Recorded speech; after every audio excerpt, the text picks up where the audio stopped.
जर तुमचं बाळ सुद्धा संध्याकाळच्या वेळेमध्ये किंवा रात्रीच्या वेळेमध्ये खूप जास्त रडत असेल, काही केल्या शांत होत नसेल, तर आजचा व्हिडिओ तुमच्यासाठी खूप जास्त फायद्याचा ठरणार आहे.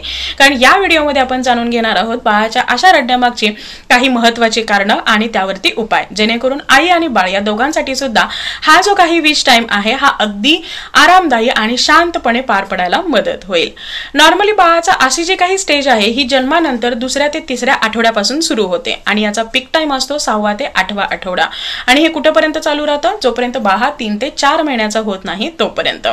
यामागचे काय काय कारण आहेत? सगळ्यात पहिलं कारण असतं ते म्हणजे बाळाचं ओव्हर स्टिम्युलेट होणं. बाळाच्या आसपास घडणाऱ्या ज्या काही गोष्टी आहेत, आवाज आहे, मुवमेंट्स आहेत, त्यामधून बाळाचं जे लर्निंग आहे, त्यामधून येणारा बाळाला अनुभव आहे, त्यामधून समजणं आहे, या सगळ्या गोष्टी बाळाच्या छोट्याशा इमॅच्युअर असणाऱ्या नर्वस सिस्टीमला थोडा ताण देतात. बाळाच्या ब्रेनवरती ताण येतो आणि या सगळ्या गोष्टी सांगण्यासाठी त्याच्याकडे सध्या रडणं हा एकच उपाय आहे आणि म्हणूनच ते बाळ सगळं रडण्यामधून तुम्हाला सांगण्याचा प्रयत्न करत असतो.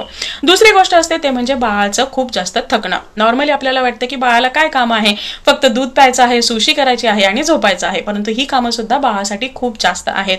झोपण्यासाठी अगदी 5-10 मिनिटाचा जरी उशीर झाला तरी सुद्धा बाळ हा खूप जास्त रडायला लागतो. बाळासाठी ते खूप जास्त टायरिंग असतं. त्यानंतरची पुढची जी तिसरी गोष्ट आहे ती म्हणजे क्लस्टर फिडिंग.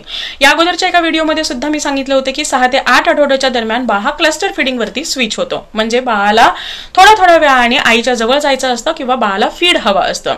या दरम्यान बाळाला आई समजायला लागलेली असते, आईचं प्रेम, आईची ऊब, माया हवी असते आणि त्यासाठी बाळ हा परत फिडिंगची डिमांड करत असतो. प्रत्येक वेळी बाळाला भूकच लागलेली असते असं अजिबात नसतं. त्यानंतरची जी पुढची गोष्ट असते ते म्हणजे बाळाच्या पोटामध्ये होणारा गॅस किंवा कॉलिक पेन.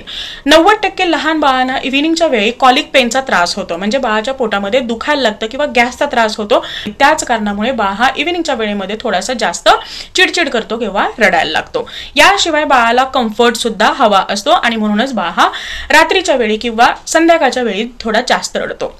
आता हे होऊ नये यासाठी काय करायला हवं?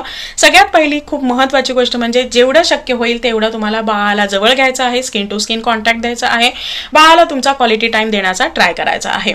नॉर्मली हा जो काही एक पिरियड आहे किंवा हा जो काळ आहे तर त्या अगोदर बाळाला तुम्हाला मसाज आणि अंघोळ देण्याचा प्रयत्न करायचा आहे. या मसाजमध्ये जनरली तुम्हाला पोटाचे जे मसाज आहेत, पायाचे मसाज आहेत, बाळाला टमी टाइम देणं आहे किंवा बाळाचा गॅस बाहेर पडण्यासाठी जे काही गोष्टी आहेत या तुम्हाला करायच्या आहेत. बाळाची ढेकर छान काढायची आहे. आणि बाळ जेव्हा रडतो तुम्हाला असं वाटतं आहे की या काळामध्ये बाळ जास्त रडतो तर त्या अगोदर बाळाला झोपवण्याचा ट्राय करायचा आहे. आणि क्लस्टर फिडिंगच्या बाबतीमध्ये कोणताही मनामध्ये डाऊट न ठेवता जेवढ्या वेळा आणि जेवढ्या काळासाठी बाळाला फीड हवं आहे तेवढ्या वेळासाठी तुम्हाला बाळाला फीड देणं हे गरजेचं आहे. माय डिअर मॉम, हा सुद्धा वेळ जाणार आहे, फक्त तुम्हाला योग्य त्या वेळेमध्ये योग्य त्या टिप्स फॉलो करणं गरजेचं आहे.